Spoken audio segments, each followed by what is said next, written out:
Hi, my name is Caleb Money, and I'm going to be talking about the musket. The musket was first made in the early 16th century. It was originally made as a spin-off of the harquebus, but a much larger version. The musket didn't really have one creator, and it wasn't created at one time. Instead, it was actually an accumulation of hundreds of years and several different models that gradually became what we see as the musket. Gunpowder was created hundreds of years before the musket, but never for something quite like it. A musket is an infantryman's light gun with a long barrel, typically smoothbore, muzzle loading, and fired from the shoulder. The musket was designed to be more powerful than any other weapons of the time, and when perfected, it did exactly that. At 100 yards of range, the musket was very accurate. However, anything over 100 yards, the musket was not very accurate. The musket was most like a gun called the rifle. There are a few differences between muskets and rifles. Muskets and rifles were both smooth-bore firearms that were muzzle-loaded. However, the rifle was more accurate and could shoot at a longer range than the musket. The rifle slowly replaced the musket because of its higher efficiency through colonial armies continued to equip soldiers with cheaper muskets. The muskets could be loaded much quicker than rifles as its barrel was broader than the rifle's.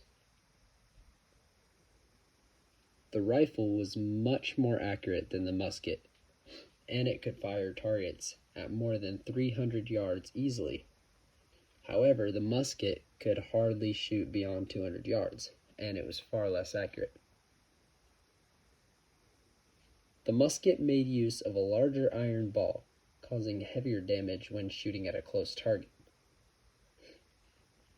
And finally, the difference between muskets and rifles was the higher rate of fire of muskets made them preferred choice of the armies, while accuracy and long range made rifles a preferred choice for hunting. Muskets were difficult to operate, and it was a lengthy process to shoot just one round. A principle used in a musket was just like the principle behind a cannon, which is why muskets were also called mini cannons. As it was difficult for a soldier to measure the amount of powder to be poured down the barrel, it was supplied in a pre-measured pouch that had to be torn apart by the soldier before every single shot. This was before a cartridge was invented. However, with training, a soldier could load his musket within 20 to 30 seconds to fire 2 to 3 times every single minute, which is a very slow fire rate.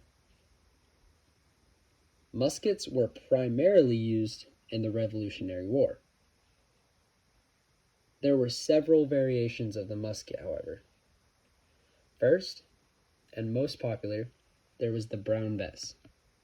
The Brown Bess was a muzzle-loading, smooth-bore musket and one of the most common weapons from the Revolutionary War. While it originated in Great Britain and was a British weapon, it was the primary musket used by the Americans. Considering that the colonists were former British subjects, it makes sense. The musket was used to fire a single-shot ball or a cluster-style shot, which fired multiple projectiles, giving the weapon a shotgun effect. There were two variations of the Brown Bess: the short land pattern and the long land pattern. The short land pattern was shorter, less bulky, less heavy. However, it wasn't as accurate or powerful. The long land pattern was longer and was more common than the short land pattern. Also, it was more accurate. And next, we have the Charleville musket. The Charleville musket, or the The Charleville Model 1763 and 1766 muskets were imported to America even before the French alliance.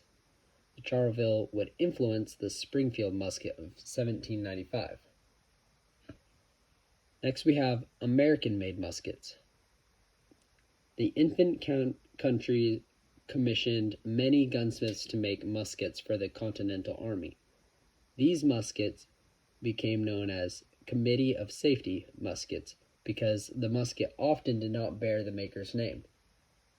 Pattern 1776 rifle we have next. The Pattern 1776 infantry rifle was built by William Grice and was based on German rifles in the use by the British Army during its time. About 1,000 of these were built and used by the British Army. The rifle was given to light companies of regiments in the British Army during the American Revolution. The gun is a .62 caliber with a 30.5-inch barrel. Next we have the long rifle, one of the most controversial weapons in the Revolutionary War. It was much more accurate than the musket, but had a longer reload time and could not be fitted with a bayonet. George Washington actually did not like the use of this rifle, but its effectiveness at Saratoga and the Battle of Cowpens showed that this rifle is better than many others. Lastly, we have the Ferguson rifle. It was the first breech-loading rifle to be adopted by the British military. However, they were more expensive to produce and as a result could not be produced for the entire army.